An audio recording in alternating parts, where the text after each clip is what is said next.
This temple is going to be altered and completed by many a king during this span of time, from 2000 BC to the first few centuries AD.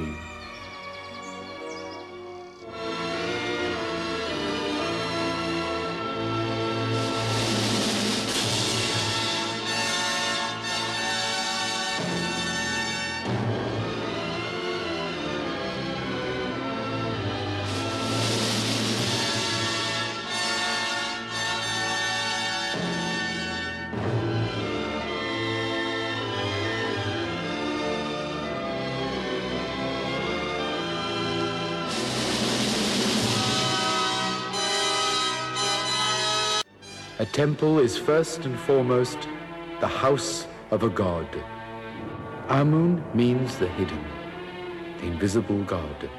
He is endowed with absolute perfect human features, and he sometimes takes the semblance of Min, the god of virility. Whereas the living dwell in brick houses, the house of God is a stone building. The Egyptian temple is a symbolic image of a world molded out of chaos by a god.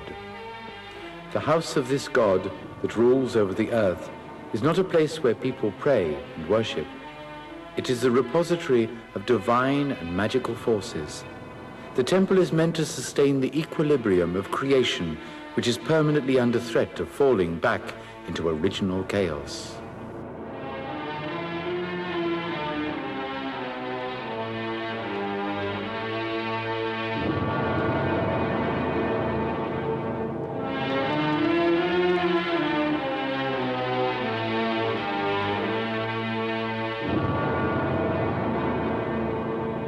$3,200 years ago, Seti I ordered the edification of the Hypostyle Hall.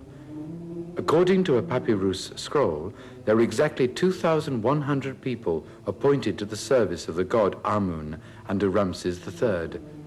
The servants were divided into 125 different categories and were in charge of a livestock of about 500,000 heads, 403 gardens, 20,000 square meters of cultivated land, 83 ships and 65 villages, all belonging to the god's estate. The metropolis of Karnak was a workshop. Work never ceased on these premises, be it day or night. This hall is just like some forest of awesome pillars. There's nothing quite like it anywhere else in the world. These columns, soaring 20 meters high and measuring over 3 meters 40 in diameter, were, so it seems, in this house of the Father, each pharaoh thought of himself as a son and wished to leave his mark upon it. Each added, superimposed, overdid, outdid, through a span of 20 centuries. The result is this fabulous labyrinth of facades and passages, esplanades and corridors, perspectives and detours, to which only priests and pharaoh had access.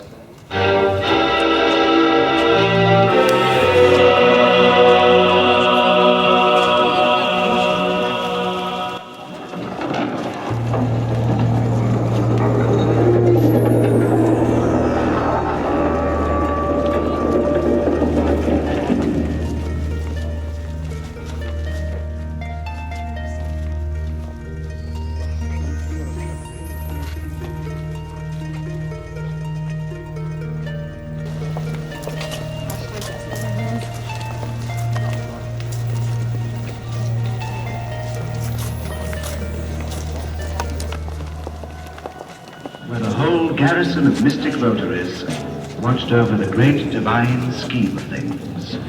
Sunrise. In multiplicity, to God the called Karnak.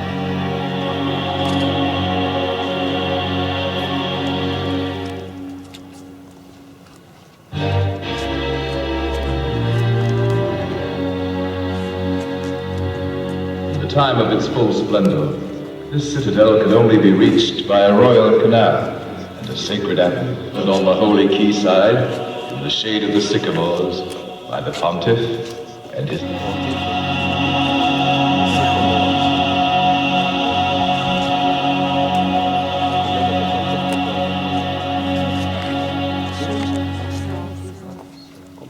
must be overwhelmed by the sheer size of these ruins. The citadel that arose here was not designed on the scale of men, but on the grand scale of God, from whom all things flowed. The drought and the flood. And if one of you this evening were to voice the question that you ask, these secret chambers, these piled ruins, for the answer is written everywhere in 1,000 different hieroglyphics.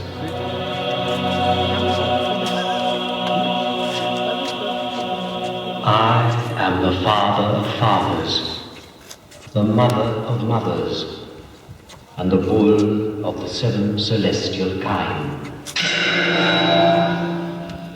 I open my mouth to speak in the midst of silence. I cause to be that men should have a path on which to tread. I open the eyes of all that they might see. My right eye is the day. My left eye is the night, and the waters of the Nile spurt from my sandals.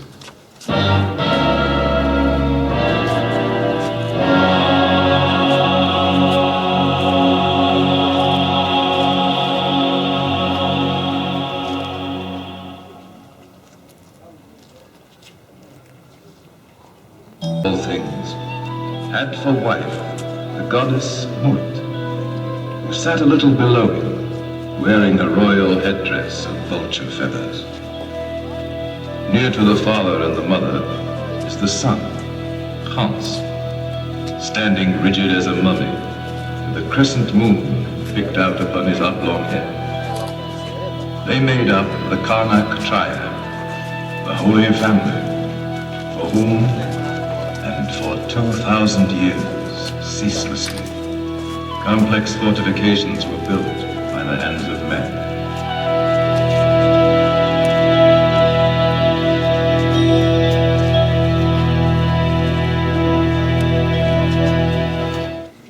The chapel of Holmes is to the east, and worthy long to bear witness to the glory of Seti II.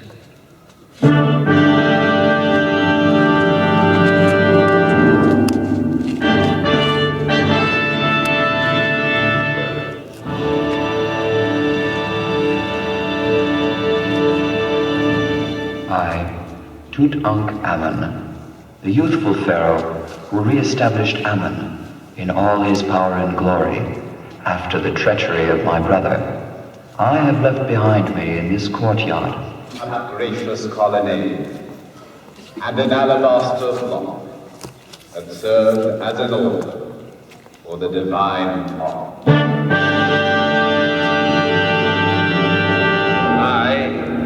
A pharaoh whose name is lost, so many contradictions are graven on my pedestal.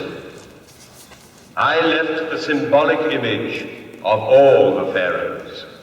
This gigantic statue rising against the western side of the second pylon, clasping to its legs the tiny figure of a beloved queen.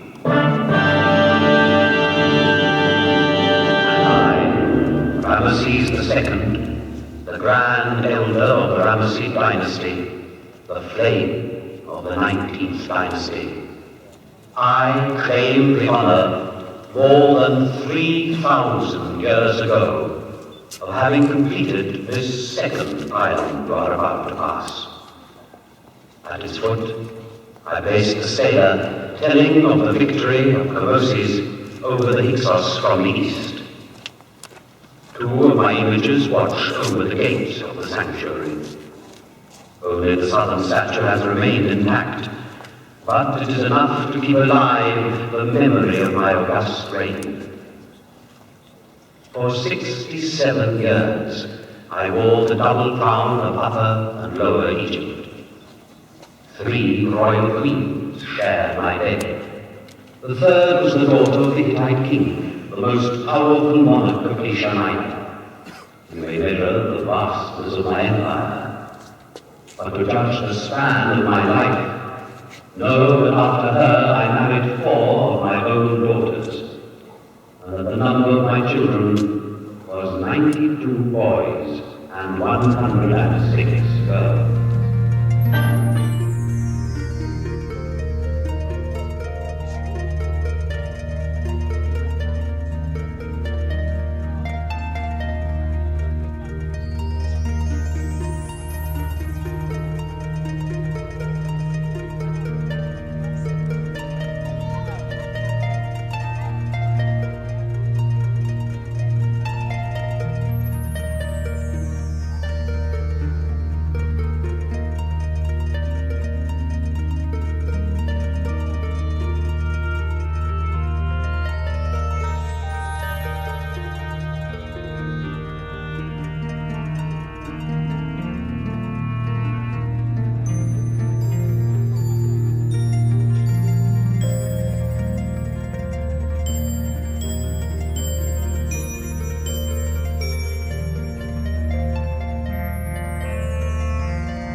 Egyptians conceived men of 100 feet tall, and this image is represented at the base of 134 columns of the Karnak Hypostyle Hall.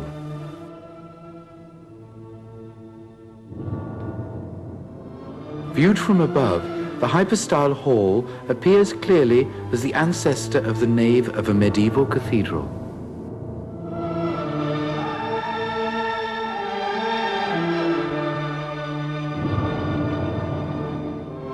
Queen Hatshepsut had a pair of obelisks cut from the granite quarries of Aswan, each out of a single block, the taller of the two being 30 meters high.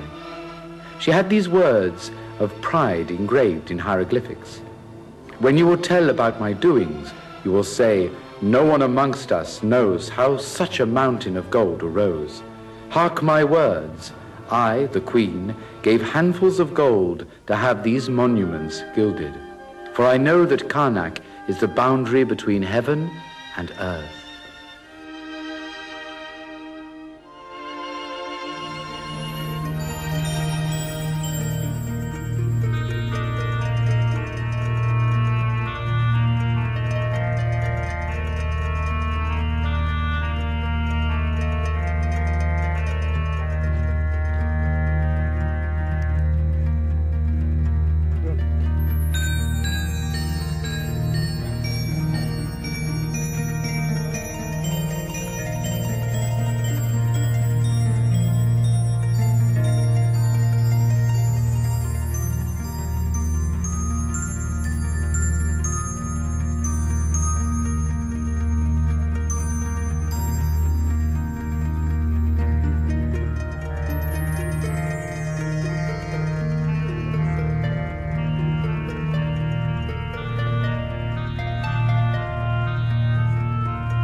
Let's listen a while to the confused hubbub of words that seem to seep from these walls, thick with the inscriptions of signatures and prayers.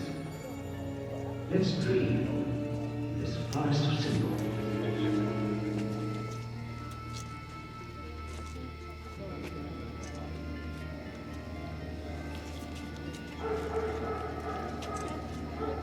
Some of the columns are open. That is to say, their capitals are open, while others are closed, like the flowers in the basket. The hypostyle chamber was built by Seti I between the second and third pylons, and he decorated a large part of the walls and columns with reliefs. The decoration was completed by Ramesses II, who used not reliefs this time, but sunken reliefs. This hypostyle chamber Pharaoh came here to regenerate his soul, since he reigned over Upper and Lower Egypt. In other words, over the universe, his quality is sunbound.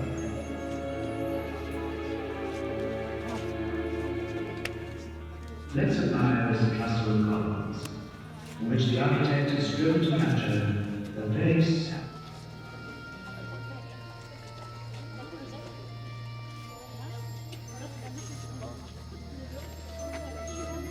Imagine daily awakening in Egypt, as if our hieroglyphics were suddenly to shake.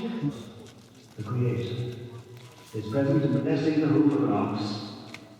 All these solemn rites have Pharaoh came to the divine presence this evening. He purified himself in the waters of the sacred lake.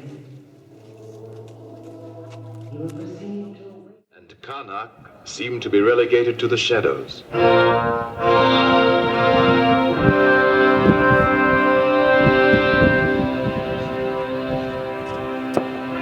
But the new religion lasted only as long as its inventor, the chisel, ruin, and fire. The new Pharaoh was a child. This child was to restore the ancient worship. He rekindled the 1,000 lamps of the abandoned temples of Karnak. He took the traditional name, and if his earthly life was short, since he died in his adolescence, his posthumous glory eclipses that of all the others, for his name is Tutankhamun.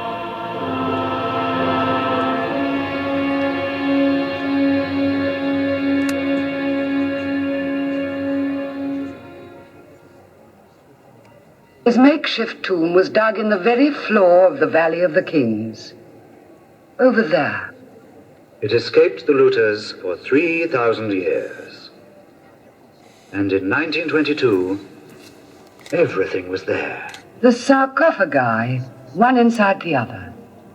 The statues, the jewels of gold, the sacred and profane furniture, the alabasters, the porcelains, that prodigious treasure that still draws the crowds, and that mask encrusted with lapis lazuli and cornelian, which stares at us from the depths of the night with the enigmatic smile of an immortal young man.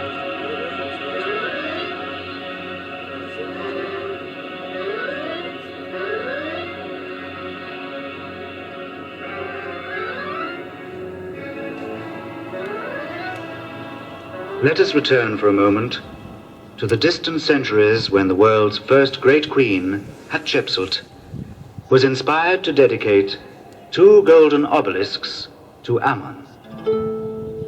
Listen.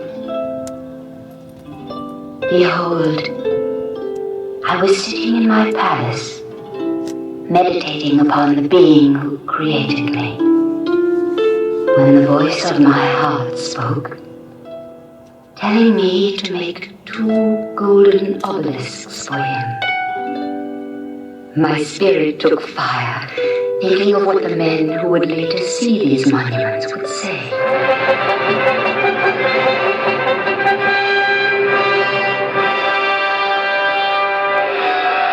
The front of the procession has reached the landing stage.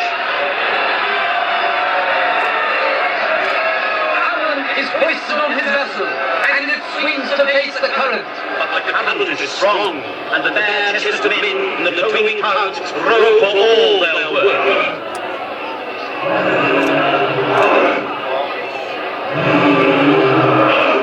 And they never speak if the men on the banks were not holding on the cables. Listen to the Darabuka players, rhythming the oarsman.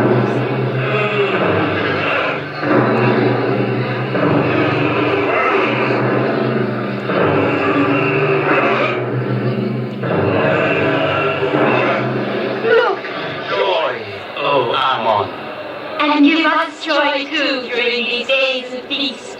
While we await thy return on the 11th day, and thy glorious descent of the Nile, And thy return to Karnak.